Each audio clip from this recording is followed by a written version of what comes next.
நீங்கள் ஏன் தோல்வி அடைகிறீர்கள்? அர்ஜுன் எவ்வளவு கடினமாக முயற்சி செய்தாலும் அவன் எப்பொழுதும் மீண்டும் பூஜ்யத்திற்கே வந்து சேர்ந்தான். அர்ஜுனுக்கு பெரிய கனவுகள் இருந்தன. ஒரு ஸ்டார்ட் அப் யோசனை, உடல் எடை குறைப்பு, அவன் எழுத விரும்பிய ஒரு புத்தகம், ஏன் அவன் காப்பாற்ற நினைத்த தன் அழகான காதலை கூட. ஆனால் ஒவ்வொரு முறையும் அவன் பலமாக தொடங்கும் போது தோல்வி அடைந்தான். தீ பிரகாசமாக எரியும், பிறகு அமைதியாக மறைந்துவிடும். அவனுடைய உத்வேகம் போல, அவனுடைய நம்பிக்கை போல. மக்கள் சொன்னார்கள், நீ திறமையானவன், தொடர்ந்து செய். ஆனால் அர்ஜுனால் முடியவில்லை. உள்ளுக்குள் ஏதோ ஒன்று அவனை மீண்டும் மீண்டும் அதே குழியில் இழுத்து கொண்டே இருந்தது. மீண்டும் மீண்டும். ஒரு நாள் இரவு வரை அவன் வெளியே நடந்தான், தனியாக. போன் இல்ல, எங்கு போறோம்னு தெரியல. அவன் மனசில் அமைதியும் தோல்வியும் மட்டுமே இருந்தது. அர்ஜுன் நடந்து கொண்டே இருந்தான். அவன் அறியாத ஒரு கிராமத்தின் ஓரத்தில் உள்ள கைவிடப்பட்ட ஒரு பழைய கோயிலை அடையும் வரை.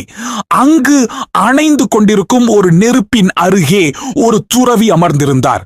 வயதானவர், நட்சத்திரங்கள் போன்ற கண்கள், ஏதோ உண்மையை கண்டவர் போல. துறவி அர்ஜுனை பார்த்தார். ஒரு வார்த்தை கூட பேசாமல் உட்கார சைகை செய்தார். சில கணங்கள் அமைதிக்கு பிறகு துறவி மெதுவாக பேசினார். நான் உங்களுக்கு ஒரு கதை சொல்லுகிறேன். நீங்கள் வாழ்வில் தெரிந்து கொள்ள வேண்டிய ஒரு கதை. ஒரு பண்டைய தேசத்தில் கபீர் என்ற ஒரு வீரன் இருந்தான். அவனுக்கு எல்லா நன்மைகளும் இருந்தன, வலிமை, செல்வம், பயிற்சி. ஆனால் அவன் நுழைந்த ஒவ்வொரு போரிலும் தோற்றுப் போனான். ஒரு முறை மட்டுமல்ல, ஒவ்வொரு முறையும். அவன் எளிதாக வென்றிருக்க வேண்டிய போர்களில் கூட, பலவீனமான எதிரிகளுக்கு எதிராக கூட அவன் சிறுத்தையைப் போல பாய்வான். ஆனால் அவன் பலம் தேவைப்படும் போது செயலிழந்து உறைந்து விடுவான். ராஜ்யம் சிரித்தது. அவன் பெயர் ஒரு கேலியானது. ஆகவே கபீர் கிளம்பினான், வெட்கப்பட்டு, ஏதோ குழப்பத்துடன்.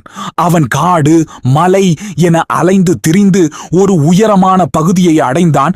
அங்கு ஒரு பழைய ஞானி பாறைகளுக்கு இடையே வாழ்ந்து வந்தார். ஞானி அவன் சோகத்தை உணர்ந்தார். பிறகு கபீரை ஒரு குகைக்கு அழைத்துச் சென்றார். உள்ளே ஒரு படிக்கட்டு இருந்தது, முழுவதுமாக கண்ணாடியால் செதுக்கப்பட்டது. ஞானி சொன்னார், ஏறு. கபீர் சிரித்தான். அது உடைந்துவிடும். ஞானி எதுவும் சொல்லவில்லை. ஆகவே கபீர் முதல் கண்ணாடி படியில் கால் வைத்தார். அது தாங்கியது. இரண்டாவது, மூன்றாவது இன்னும் உறுதியாக இருந்தது. ஆனால் நான்காவது படியில் சத்தம். படி கீழே நொறுங்கியது. அவன் விழுந்தான். காயம், இரத்தம். ஞானி கத்தினார், மீண்டும் முயற்சி செய். கபீர் நொண்டி அடித்து மீண்டும் ஏறினான். இந்த முறை மெதுவாக, கவனத்துடன். முதல் படி, இரண்டாவது, மூன்றாவது. ஆனால் மீண்டும் நான்காவது நொறுங்கியது. அவன் மீண்டும் ஒரு முறை கீழே விழுந்தான். மீண்டும் மீண்டும் மீண்டும். கபீர் மயங்கி விழும் வரை கபீர் சொன்னான், அந்த படி மிகவும் மோசமானது. ஞானி சிரித்தார். மேலும் முதல் முறையாக கபீரிடம் அவர் ஒரு கேள்வியை கேட்டார். கபீர், நீ என்ன சுமக்கிறாய்? கபீர் குழப்பமாக பார்த்தான். ஒன்றுமில்லை. ஆனால் ஞானி கபீரின் நிழலை காட்டினார். அது விசித்திரமாக வடிவமைக்கப்பட்டிருந்தது. ஏதோ ஒன்றை இழுத்துச் செல்வது போல. தனது கவசத்தை, தனது வாளை ஞானி மறுத்தார். அப்பொழுது கபீர் உணர்ந்தான். தனது சந்தேகங்களை, தோல்வி குறித்த தனது பயத்தை, கடந்த காலத்தின் தனது அவமானத்தை சுமந்து கொண்டிருந்தான். அது கண்ணுக்கு தெரியாதது, ஆனால் கனமானது. ஒவ்வொரு முறையும் அவன் ஏறும்போது அவன் வெறுமனே ஏறவில்லை. அவன் தனது சொந்த எடையுடன் இவற்றையும் இழுத்து கொண்டிருந்தான். மேலும் இந்த கண்ணாடி படிகள் அதை சுமக்கும் வகையில் வடிவமைக்கப்படவில்லை.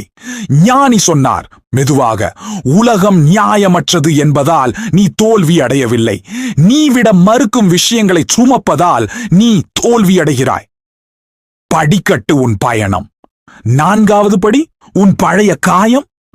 மேலும் உன் கடந்த காலத்தை உன் நிகழ்காலத்திற்கு கொண்டு வரும் வரை அது எப்பொழுதும் உன் பயண படிக்கட்டு கீழே உடையும்.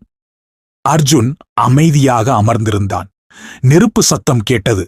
துறவி வேறு எதுவும் சொல்லவில்லை. ஏனென்றால் அவனுக்கு சொல்ல வேண்டிய அவசியமில்லை. அந்த ஒரு கதையில் அர்ஜுன் எல்லாவற்றையும் உணர்ந்தான்.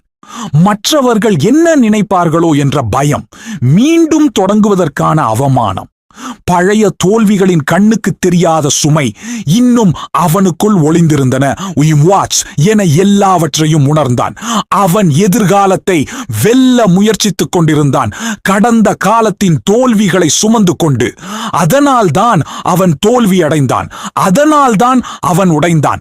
அவன் போதுமானவன் இல்லை என்பதல்ல, மாறாக அவன் ஒருபோதும் வெற்றி படிக்கட்டில் சுதந்திரமாக ஏறவில்லை. அர்ஜுன் ஒரு தெளிவான மனநிலையில் எழுந்தான். அவன் நன்றி சொல்லவில்லை, அழவில்லை, பழி வாங்குவதற்கோ அல்லது புகழடைவதற்கோ சபதம் செய்யவில்லை. அவன் நிம்மதியாக சுவாசித்தான். அடுத்த நாள் அர்ஜுன் ஒரு பிசினஸை தொடங்கவில்லை, ஒரு சிறந்த விற்பனை புத்தகத்தை எழுதவில்லை. அவன் தனது அறையை மட்டும் சுத்தம் செய்தான். பழைய உதறிய நண்பர்கள், உறவுகள், கான்டாக்ட்ஸ் சிலவற்றை நீக்கினான். தலை நிமிர்ந்து நடக்க ஆரம்பித்தான். வித்தியாசம் சிறியதாக இருந்தது, ஆனால் இந்த முறை அது உண்மையானது. ஏனென்றால் இந்த முறை அவன் எதையும் நிரூபிக்க முயற்சிக்கவில்லை. அவன் இறுதியாக தனது வெற்றி பயண படியில் ஏறிக்கொண்டிருந்தான். தோல்விகளை இழுக்காமல். பெரும்பாலான மக்கள் மீண்டும் மீண்டும் தோல்வியடைகிறார்கள். சோம்பேறிகள் என்பதால் அல்ல, அவர்கள் புத்திசாலிகள் இல்லாததால் அல்ல, அவர்கள் முயற்சி செய்யாததால் அல்ல, ஆனால் அவர்கள் ஒருபோதும் அவர்களிடம் கேட்பதில்லை, நான் என் கனவுகளை தவிர என்ன சுமக்கிறேன்? உங்களுக்கு அதிக இலக்குகள் தேவையில்லை. உங்களுக்கு மற்றொரு ஊக்கமளிக்கும் வீடியோ தேவையில்லை. உங்களுக்கு ஒரு தீ தேவை, மற்றவர்களை எரிப்பதற்காக அல்ல, ஆனால் உங்களை தடுத்து நிறுத்துவதை எரிப்பதற்காக. விடுங்கள் அல்லது உடைந்தே இருங்கள். தேர்வு எப்பொழுதும் உங்களுடையது. இந்த கதை உங்களுக்குள் ஏதேனும் ஒன்றை திறந்தால் லைக் செய்யவும், சப்ஸ்கிரைப் செய்யவும், இன்னும் உடைந்த சுமையுடன் ஏறிக்கொண்டிருப்பவருடன் பகிரவும். துறவியின் வார்த்தைகள் உங்களை ஆழமாக தாக்கியதாக உணர்ந்தால் கருத்துக்களில் ஒரு ஃபயர் ஐகான் இடவும். அடுத்த வீடியோவை பாருங்கள், அது உங்களுக்கு பல வருடங்களை சேமிக்கலாம்.